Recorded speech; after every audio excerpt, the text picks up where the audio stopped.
السلام علیکم عزیز طلباء، آج جو ہے فرسٹ ایئر والوں کی کلاس ہے۔ مینو پر جو ہے اردو لازمی برائے فرسٹ ایئر۔ تو جیسا کہ آپ کو معلوم ہے، ہم وہ جو اہم اسباب ہیں یا نظمیں ہیں ان کی ہم دہرائی کر رہے ہیں، ٹھیک ہے۔ تو یہ امید نظم آج ہم نے یہ پڑھنی ہے۔ الطاف حسین حالی نے یہ نظم لکھی ہے۔ تو یہ نظم جو ہے آپ کے جو ایگزام ہے اس کے نقطۂ نظر سے امپورٹنٹ ہے۔ تو ہم آپ کو انہی چیزوں کی دہرائی کرا رہے ہیں جو چیزیں امپورٹنٹ ہیں امتحان کے نقطۂ نظر سے، وہی ہم آپ کو دہرا رہے ہیں۔ تو یہ نظم جو ہے ان کے شاعر جو ہے وہ ہے الطاف حسین حالی ہیں۔ یہ 1837 میں پیدا ہوئے اور 1914 میں انہوں نے وفات پائی۔ یہ شاعر بھی ہیں، سوانگار بھی، جیسے انہوں نے یادگار غالب لکھی ہے، غالب کی سواں عمر اس میں لکھی ہے۔ غالب کی شخصیت کے بارے میں انہوں نے بہت کچھ لکھا ہے۔ اس کتاب میں بڑی اچھی کتاب ہے، اردو ادب کی جو اسٹوڈنٹ ہیں وہ پڑھتے ہیں، یادگار غالب ان کی جو کتاب ہے یادگار غالب۔ یہ اور حیات سعدی جو ہے یہ انہوں نے لکھی ہے، مولانا سعدی رحمۃ اللہ، شیخ سعدی رحمۃ اللہ علیہ کی زندگی کے بارے میں لکھی حیات سعدی۔ تو اس طریقے سے یہ شاعر ہونے کے ساتھ ساتھ سوانگار بھی ہیں۔ شاعر بھی جو ہیں بڑے اچھے شاعر تھے اور انہوں نے بڑی اچھی نظمیں لکھی ہیں۔ اور انہوں نے جو نظم لکھی ہے مد و جزر اسلام، مد و جزر اسلام جو ہے وہ جو نظم لکھی انہوں نے، وہ ان کو وہاں سے بہت زیادہ شہرت جو ہے ان کو حاصل ہوئی اور انہوں نے اس نظم کے ذریعے بہت شہرت حاصل کی، وہاں سے مشہور ہوئی۔ اور سر سید احمد خان کے یہاں پر جو انہوں نے یہ مسدس مد و جزر اسلام جو ہے یہ انہوں نے لکھی ہے۔ اور یہ امید جو ہے یہ بھی اسی کا حصہ ہے، جو مسدس مد و جزر اسلام لکھی ہے انہوں نے، یہ امید اسی نظم کا حصہ ہے، اسی نظم میں یہ جو ہے یہ موجود ہے امید۔ آخر میں پہلے انہوں نے مد و جزر کہتے ہیں اتار چڑھاؤ، تو انہوں نے جو ہے اسلام کے جو اتار چڑھاؤ ہے تاریخ بیان کی ہے کہ آپ صلی اللہ علیہ وسلم کے آنے سے پہلے عرب کی کیا حالت تھی، اور اس کے بعد جو ہے پھر آپ صلی اللہ علیہ وسلم کی آمد، اور آپ صلی اللہ علیہ وسلم نے مطلب یہ ہے کہ جو محنت کی، کوشش کی، پھر اسلام نے ترقی کی، کفر جو ہے مغلوب ہوا، پھر ایسا بعد میں جو آنے والے جو مسلمان تھے، آپ صلی اللہ علیہ وسلم کا زمانہ جتنا دور ہوتا گیا، پھر جو ہے مسلمان جو ہے پستی کی حالت میں آ گئے اور انہوں نے دین اسلام کو چھوڑ کر وہ پھر جو ہے وہ خوار ہو گئے۔ تو ان کی حالت انہوں نے بیان کی، بڑے اچھے انداز میں بیان کی ہیں۔ تو بہت لمبی ایک چھوٹی سی کتاب ہے، پوری نظم مسدس مد و جزر اسلام مسدس کی حیات میں لکھی گئی ہے۔ اب یہ جو آپ کی کتاب میں امید یہ بھی اس کا ایک حصہ ہے۔ اب یہ اس کی حیات جو ہے، شکل جو ہے وہ مسدس ہے۔ مسدس عربی میں 6 کو کہتے ہیں اور اس نظم کو کہتے ہیں مسدس جس کے ہر بند کے 6 مصرے ہیں۔ پہلے 4 مصرے ہم قافیہ ردیف ہوتے ہیں اور آخری 2 مصرے جو ہوتے ہیں وہ آپس میں قافیہ ردیف ہوتے ہیں۔ آخری 2 مصروں کے قافیہ ردیف پہلے 4 مصروں کے قافیہ ردیف سے الگ ہوتے ہیں۔ تو اس نظم کو کہتے ہیں مسدس جس کے ہر بند کے 6 مصرے، جیسے علامہ اقبال نے جو ہے شکوہ جواب شکوہ وہ بھی جو ہے مسدس کی شکل میں لکھے ہیں، اس کے بھی ہر بند کے 6 مصرے۔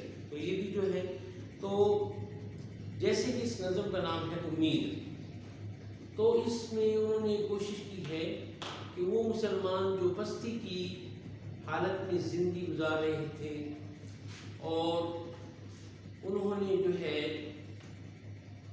دنیا کے حوالے سے اور دین کے حوالے سے، دونوں حوالے سے مسلمان ہر میدان میں پیچھے رہ گئے تھے اور ذلت اور خواری کی زندگی گزار رہے تھے۔ تو ان کی امید انہوں نے باندھنے کی کوشش کی ہے کہ مسلمانوں کو پر امید ہونا چاہیے۔ مسلمانوں کے پاس بہت بڑا ہتھیار ہے، دین اسلام ہے، ایمان ہے، تو ان کو پر امید کیا ہے ان مسلمانوں کو جنہوں نے، جو مسلمان جو ہے وہ پستی کی اور خالی کی جو زندگی گزار رہے تھے، ان کو انہوں نے بہت ان مسلمانوں کی بڑی زیادہ حوصلہ افزائی کی ہے اس نظم کے ذریعے۔ جیسے علامہ اقبال صاحب نے بھی شکوہ جاوید شکوہ لکھ کر ہندوستان کے وہ مسلمان جو جن پر انگریز تسلط تھا اور انگریزوں کا تسلط تھا اور ہندوستان کے جو ہندو تھے وہ بھی ان پر ظلم ڈال رہے تھے اور ان کے ظلموں کی چکی میں پس رہے تھے اور یہ مسلمان ہر لحاظ سے پیچھے تھے، تو علامہ صاحب نے جو ہے شکوہ جواب شکوہ لکھ کر ایسے مسلمانوں کو جو ہے بہت جو ہے ایک سبق دیا ہے محنت کرنے کا، اور جو ہے اپنی زبون حالی سے نکل کر اور جو ہے ترقی کرنے کا سبق دیا ہے، ان کی امید باندھی ہے، ان کو ڈھارس دی ہے، ان کا حوصلہ بڑھایا گیا ہے۔ ایسے ہی اس نظر میں بھی اس کا نام بھی امید ہے، تو امید ایسی چیز ہے کہ دنیا کی ہر چیز امید پر قائم ہے۔ آپ دیکھ رہے ہیں دنیا میں کتنی تگ و دو ہے، کتنی دوڑ دھوپ ہے، یہ سب امید کی کرن پر ہے۔ بازار آپ جاتے ہیں، کوئی جو ہے کس طرف بھاگ رہا ہوتا ہے، کوئی کس طرف دکاندار بیٹھ کر دکانداری کر رہے ہوتے ہیں، اور جو ہے خریدار آ کر ان سے سودا خریدتے ہیں۔ تو چاہے دکاندار ہیں، خریدار ہیں، تو جتنی دوڑ دھوپ آپ کو نظر آ رہی ہے، یہ صنعت کاری ہے، کارخانے جسے کہتے ہیں صنعت کاری ہے، ایسی جو ہے تعلیم کا میدان ہے، یہ سب کی بنیاد امید ہے۔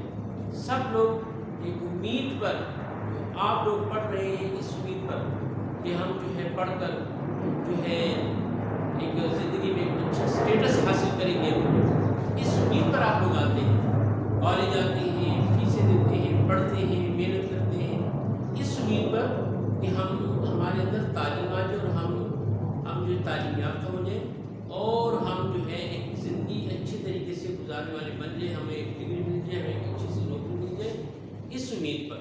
تو دنیا میں جتنی دوڑ دھوپ ہے، یہ سب آپ اگر اس کو سوچیں اور غور سے دیکھیں تو ایک امید کے بل بوتے پہ سب دوڑ دھوپ ہے۔ جتنی دوڑ دھوپ ہے ایک امید کے بل بوتے پر ہے کہ امید جو ایک ایسی چیز ہے، کہتے ہیں کہ امید کے بل بوتے انسان زندہ رہتا ہے۔ چلیں جو ہے اللہ پاک مجھے جو ہے زندہ رہنے کا موقع دے گا، چلے میں یہ کام کرتا ہوں، اس میں محنت کرتا ہوں اور مجھے اس کا صلہ ملے گا اور میری زندگی اچھی گزرے گی، تو سب جو ہے یہ امید ہے۔ تو انہوں نے بھی جو ہے مسلمانوں کو اس چیز کا درس دیا ہے اس میں کہ اے مسلمانوں، آپ اگرچہ جو ہیں کمزور ہیں، پستی کی حالت میں ہیں، لیکن نا امید نہیں ہونا چاہیے، اور نا امیدی کفر بھی ہے، کیونکہ اللہ پاک قرآن میں فرماتا ہے کہ ایمان والوں اللہ تعالیٰ سے نا امید مت بنو۔ جب اللہ تعالیٰ کہہ رہا ہے کہ آپ نا امید نہ ہوں، امید کا دامن نہ چھوڑیں، تو پھر جو امید کا دامن چھوڑے گا وہ ظاہر گناہگار ہوگا۔ تو امید نہ کرنا اور اللہ سے رحمت کی امید، اللہ سے اچھائی کی امید یہ نہ ہونا، یہ جو ہے جرم ہے، ظلم ہے اور گناہ ہے۔ یہ درس یہ ہے کہ جیسے قرآن میں آتا ہے یا الذین آمنوا لا تقنطوا من رحمت اللہ، ایمان والو اللہ کی رحمت سے نا امید ہرگز نہ ہو۔ اللہ پاک منع فرما رہے ہیں، خود بذات خود اللہ پاک ہمیں جو ہے روک رہے ہیں، منع کر رہے ہیں کہ میری رحمت سے نا امید مت بنو۔ اللہ کی رحمت بڑی وسیع ہے، ان ربک واسع المغفرہ، اللہ کی رحمت بہت وسیع ہے، اس کی رحمت کی کوئی حد نہیں، ایک دم مہربانی کر دے سارے کام سیدھے ہو جاتے ہیں، فضل کر دے اپنا سارے کام سیدھے ہو جاتے ہیں۔ تو یہی امید جو ہے اسی کا درس دیا ہے اس میں کہ ہمیں جو ہے اگر ہم پریشان حال ہیں، خستہ حال ہیں اور جو ہے پستی کی زندگی گزار رہے ہیں، تو ہمیں جو ہے نا امید نہیں ہونا چاہیے، ہمیں محنت اور کوشش سے کام لے کر اور امید کے بلبوتے محنت کرنی چاہیے۔ اللہ کی رحمت سے ہمیں امید جو ہے، اللہ کی رحمت کی ہر وقت ہمیں امید ہونی چاہیے کہ اللہ کی رحمت سے اللہ پاک ہم پر فضل کرے گا، ہم محنت کریں گے، اللہ پاک ہمیں محنت کا صلہ دے گا۔ تو یہی درد یہ ہے کہ اگر آپ پستی کی زندگی گزار رہے ہیں تو آپ محنت کریں، کام کریں، امید جو ہے امید جو ہے اللہ کی رحمت سے نا امید نہ ہو اور محنت کام کریں، آپ کی پستی جو بلندی میں بدل ہو جائے، اللہ پاک بدل دے گا۔ تو یہی درد ہے اس نظر میں وہ ہمیں دی ہوئی۔ اب جو ہے اس کا پہلا بند ہے، بس اے نا امیدی نہیں دل بجا تو، جھلک اے امید اپنی آخر دکھا تو، ذرا نا امیدوں کی ڈھارس بندھا تو، فسردہ دلوں کے دل آ کر پڑا تو، تیرے دم سے مردوں میں جانیں پڑی ہیں، تیرے دم سے مردوں میں جانیں پڑی ہیں، جلی کھیتیاں تو نے سرسبز کی ہیں۔ یہ پہلا بند ہے، اس میں شاعر نے ہمیں یہی جو ہے امید سے مخاطب ہو کر کہتا ہے، اور ہمیں اس چیز کا سبق دیتا ہے کہ ہمیں نا امید ہو کر اور اپنے دل بجھا کر زندگی نہیں گزارنی چاہیے۔ ہمیں جو امید کے بل بوتے محنت کرنا چاہیے، کام کرنا چاہیے۔ بس اے نا امیدی نہ دل یوں بجھا دی، اے نا امیدی، نا امیدی کو کہتے ہیں کہ آپ چھوڑ دیں، نا امیدی سے آپ کے دل افسردہ ہوں گے، آپ پریشان حال ہوں گے۔ جب آپ کی امیدیں ختم ہو جائے گی تو پھر تو آپ حوصلے جو ہے آپ کے حوصلے ختم ہو جائیں گے، آپ جو ہے ہتھیار ڈال دیں گے، کام نہیں کریں گے۔ تو نا امیدی کو چھوڑ دیں۔ تو نا امیدی سے مخاطب ہو کر شاعر کہتے ہیں کہ اے نا امیدی، تو جو ہے ہمارے دل مت بجھا، جھلک اے امید اپنی آخر دکھا تو، اے امید تو اپنا نظارہ ہمیں دکھا، اپنی جھلک دکھا، اپنی روشنی دکھا۔ مطلب یہ ہے کہ اپنی امید کو قائم کر، اپنی امیدوں کو قائم کریں، امید پہ کے بل بوتے امید کو سامنے رکھیں۔ ذرا نا امیدوں کی ڈھارس بندھا تو، جو لوگ نا امید ہو چکے ہیں ان کی جو ہے حوصلہ افزائی کر، اے امید، امید سے مخاطب ہو کر شاعر کہتا ہے ان کی ڈھارس بنا، ان کی حوصلہ افزائی کر، کن لوگوں کی؟ جو لوگ نا امید ہیں، ہمت ہار چکے ہیں، اور جو ہے حوصلے ہار چکے ہیں، حوصلے ان کے ختم ہو گئے، ہمت ہار چکے ہیں، ہاتھ پہ ہاتھ دھرے بیٹھے ہوئے ہیں، اور جو ہے نا امیدی کے جال میں پھنس چکے ہیں، اور نا امیدی کے چنگل میں آ چکے ہیں۔ اے امید، اٹھ اور اپنی جھلک دکھا، اور ان کے اندر جو ہے ایک حوصلہ بڑھا، ان کی ڈھارس بن تو، ان کا حوصلہ بڑھا۔ آج کے مسلمان نا امید ہو چکے ہیں، ان کو نا امید نہیں ہونا چاہیے، بلکہ امید جو ہے امید تو ان کی حوصلے بڑھا دے، فسردہ دلوں کے دل آخر بڑھا دے۔ وہ دل جو افسردہ ہیں، جو پریشان حال ہیں، جو نا امید ہو کر بیٹھے ہیں، اب کیا ہوگا، اب تو کچھ نہیں ہوتا، نہیں، ایسی بات کوئی نہیں ہے۔ جو پریشان حال ہیں، امید سے ہی ان کی پریشانی کو ختم کیا جا سکتا ہے۔ وہ آپ کو علاج بتا رہا ہے کہ آپ کی پریشانی کی حالت کا علاج جو ہے وہ یہ ہے کہ آپ امید کو جو ہے سامنے رکھیں، اللہ تعالیٰ کی رحمت کو سامنے رکھیں، امید دل میں رکھیں۔ نا امیدی جو ہے گناہ ہے، اس سے آپ کی جو ہے جب آپ امید کے جو ہے بل بوتے پہ کام کریں گے، آپ کی پریشانی ختم ہوگی، اور جو ہے آپ کے حوصلے بڑھیں گے۔ تو اس لیے کہتا ہے کہ آپ کی یہ امید جو ہے یہ افسردہ دلوں کی، پریشان حال دلوں کے لوگوں کے لیے یہ جو ہے ڈھارس ہے، حوصلہ ہے۔ تیرے دم سے مردوں میں جانیں پڑی ہیں، جلی کھیتیاں تو نے سرسبز کی ہیں۔ تیرے دم سے مردوں میں جانیں پڑی ہیں۔ اب پہلے 4 مصروں میں تو اس نے جو ہے ہمیں اس کا درجے کی نا امیدی کو چھوڑنا چاہیے، ترک کر دینا چاہیے، اور جو ہے اس سے دل پریشان ہوں گے، آپ کام نہیں کر سکیں۔ امید کو جو ہے آپ اپنے سامنے رکھیں اور کام کریں۔ اور آخری بند میں اب اس نے امید کے نتیجے بھی بتائے ہیں کہ امید کے ایسے نتائج ہیں کہ مردوں میں جانیں پڑی ہیں، مردہ جو ہے وہ زندہ ہو جاتے ہیں۔ آپ صلی اللہ علیہ وسلم کے ایک زمانے میں ایک عورت تھی، اور اس کا گدھا جو ہے وہ مر گیا، اور وہ نئی نئی مسلمان ہو چکی تھی۔ تو اس نے کہا کہ اب میرے قوم کے لوگ کہیں گے، دیکھیں یہ مسلمان ہونے کا حال دیکھا آپ نے، وہ تو مجھے تانے دیں گے کہ جیسے ہی تم مسلمان ہوئی تمہارا گدھا ہی مر گیا، یہ کیسا دین ہے۔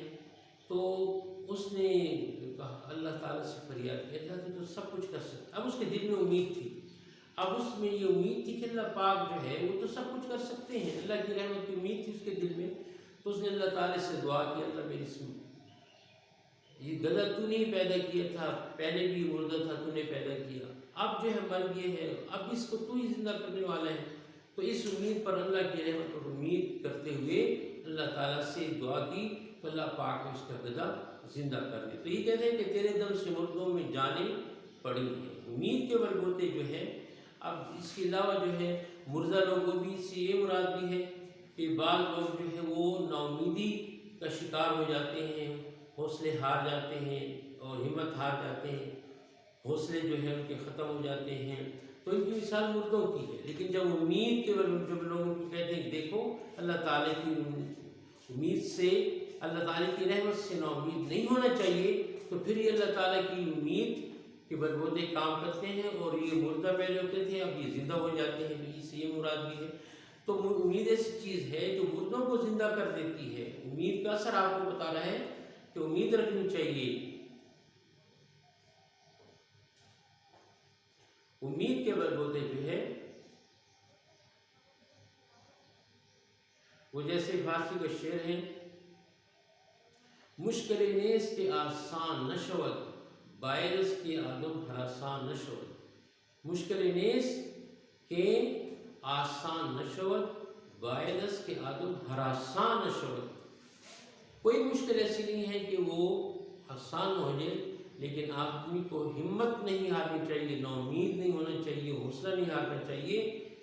اگر حوصلہ ہو اور آپ حوصلہ ہمت نہ ہاریں، حوصلے سے کام لیں، تو جو ہے اس سے آپ جو ہے آپ کی کام بنتے ہیں۔ تو کہتے ہیں کہ ایسی کوئی مشکل نہیں کہ آسان ہو۔ یہ بات ہی کرتا ہے کہ نا امید لوگوں کو امید سے کام، نا امیدی کو اپنی امید میں تبدیل کرنا چاہیے۔ جلی کھیتیاں تو نے سرسبز کی ہیں، ایسی کھیتیاں جو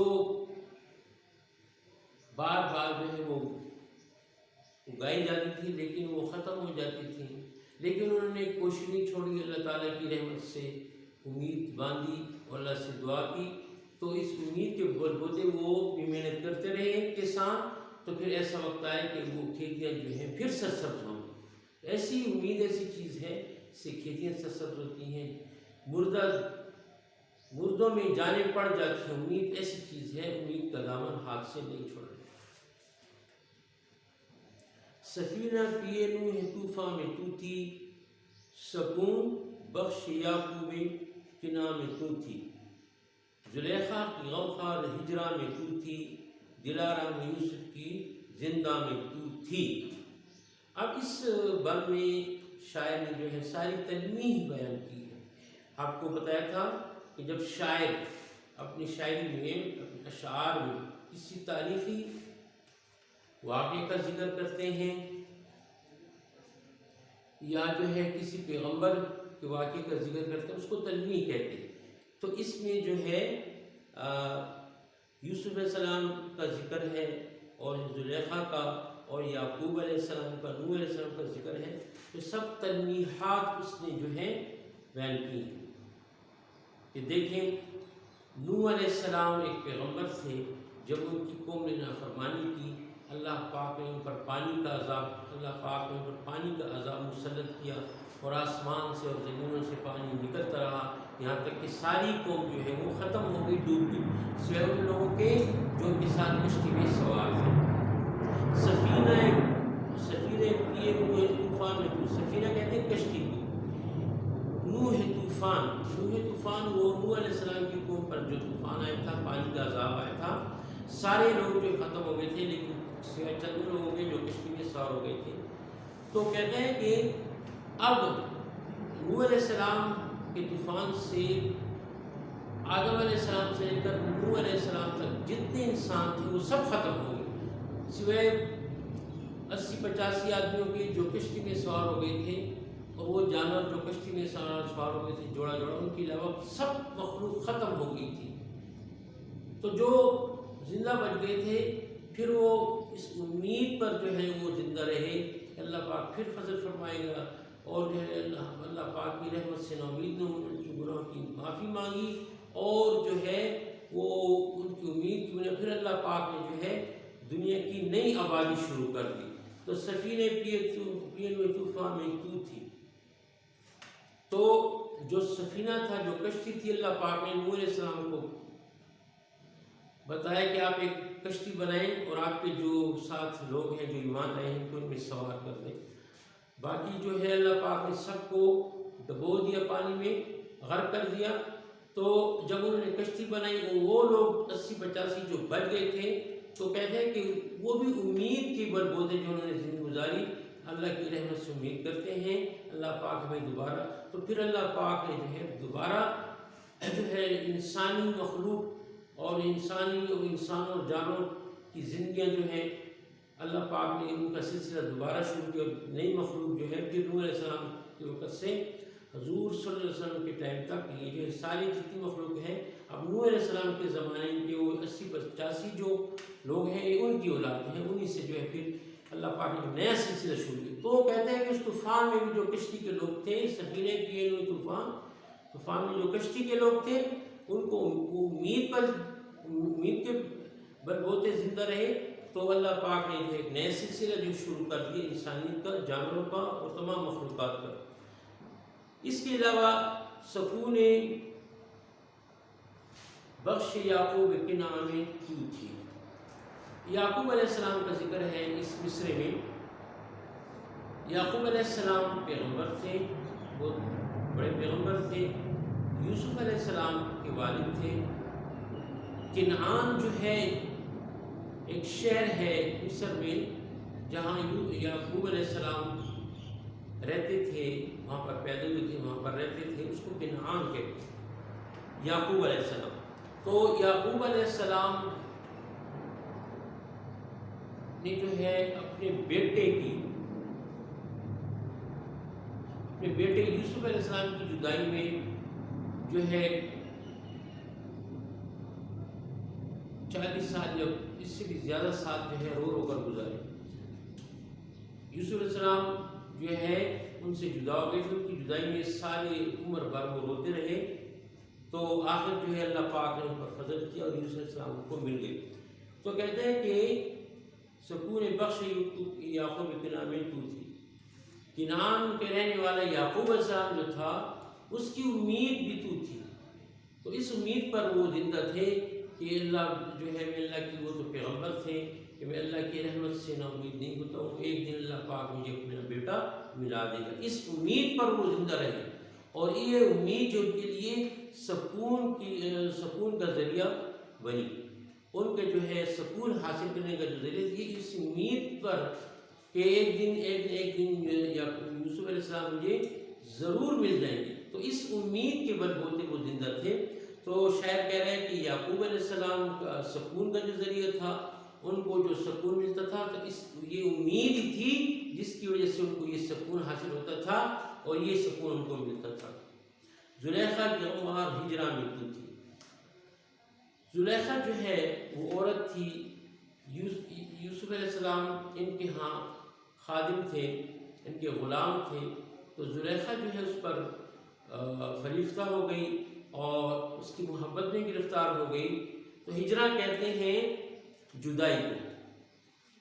زلیخا کی غمخوار ہجرہ میں تو تھی۔ اے امید، جب زلیخا سے یوسف علیہ السلام چھوٹ گئے، ان کو قید میں ڈال دیا گیا، ان کی جدائی میں زلیخا جو ہے بہت پریشان تھی، چونکہ ان کے ساتھ بہت زیادہ محبت تھی ان کی۔ تو اس کی جدائی میں بھی اے امید تو اس کی غمخوار تھی۔ وہ بھی اس یہ امید رکھتی تھی کہ ایک نہ ایک دن مجھے یوسف جو ہے مل جائے گا۔ تو زلیخا کی غمخوار اور زلیخا کا غم دور کرنے والی وہ یہی امید تھی۔ اسی امید پر تو وہ جو ہے زندہ رہتی تھی اور اس کا غم جو ہے زیادہ سے زیادہ کی امید رکھتی تھی کہ مجھے اللہ کی تعالیٰ سے امید ہے، مجھے انشاءاللہ ایک دن یوسف علیہ السلام ضرور ملے گا۔ دلارام یوسف کی زندہ میں تو تھی۔ زندہ کہتے ہیں فارسی میں قید خانے کو۔ دلارام یوسف علیہ السلام کو جو ہے قید میں رکھا گیا، تو انہوں نے کئی سال جو ہے قید میں گزارے۔ تو جب یوسف علیہ السلام سلاخوں کے پیچھے قید میں رہے تو وہ بھی اس امید پر تھے کہ ایک نہ ایک دن مجھے اس قید سے ضرور چھٹکارا ملے گا۔ یہ مجھ پر جو حالات آئے ہیں اور جو ہے مجھ پر جو حالات آئے ہیں اور مجھے قید میں رکھ دیا، اللہ تعالیٰ کی طرف سے امتحان ہے، ضرور ایک دن اللہ پاک جو ہے اس قید سے جو ہے آزادی دے گا، خلاصی دے گا، اور میرے حالات بدل جائیں گے، میری جو ہے یہ پریشانی خوشی میں تبدیل ہوگی۔ تو یوسف علیہ السلام کی دل آرام یوسف کی زندہ میں دودھ تھی، دل آرام، دل کو آرام پہنچانے والی، دل کو اطمینان، چین پہنچانے والی یہ امید تھی۔ یوسف علیہ السلام جو قید میں تھے، آزمائش میں تھے، ان پر سختیاں تھیں، تو قید کے دوران بھی یوسف علیہ السلام کے دل کو اطمینان پہنچانے والی یہی امید تھی، یہی امید تو تھی۔ یوسف علیہ السلام کو امید تھی کہ ایک دن ضرور میں جو ہے اس قید سے چھٹکارا حاصل کروں۔ مصائب نے جب آ کر ان کو گھیرا، سہارا وہاں سب کو تھا ایک تیرا۔ اب پہلے 4 مصروں میں جو ہے یعقوب علیہ السلام، یوسف علیہ السلام، نوح علیہ السلام کا ذکر کیا ہے، اور پھر آخری 2 مصروں میں اس بات میں اس نے کہا ہے کہ یہ اوپر جن لوگوں کا ذکر ہوا ہے، جن پیغمبروں کا ذکر ہوا ہے، تو جب ان پر مصائب آئے تو انہوں نے تمہارا ہی سہارا لیا، اے امید انہوں نے تمہارا ہی سہارا۔ مصائب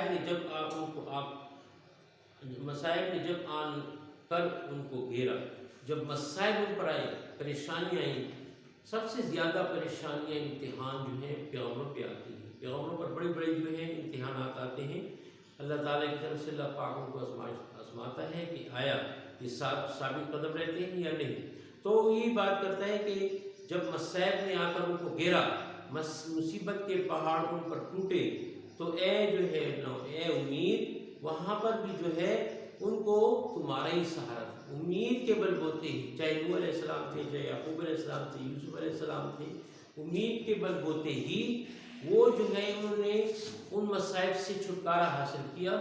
اور جو ہے تو اس بل میں شاعر نے تلمیح بیان کی ہے، پیغمبروں کے واقعات کی طرف اشارہ کیا ہے، اور یہ بتایا ہے کہ جیسے انہوں کے لیے امید جو ہے جب وہ غموں میں گھیرے گئے، مصائب میں گھیرے گئے، تو امید کے بلبوتے ان مسائل سے نکلے، ان کے لیے سہارا جو ان کے دل کا آرام اور دل کا چین سکون جو تھا وہی امید تھی۔ تو امید کو ہمیں جو ہے اپنے امید کا دامن ہمیں ہر حال میں تھامے رکھنا چاہیے۔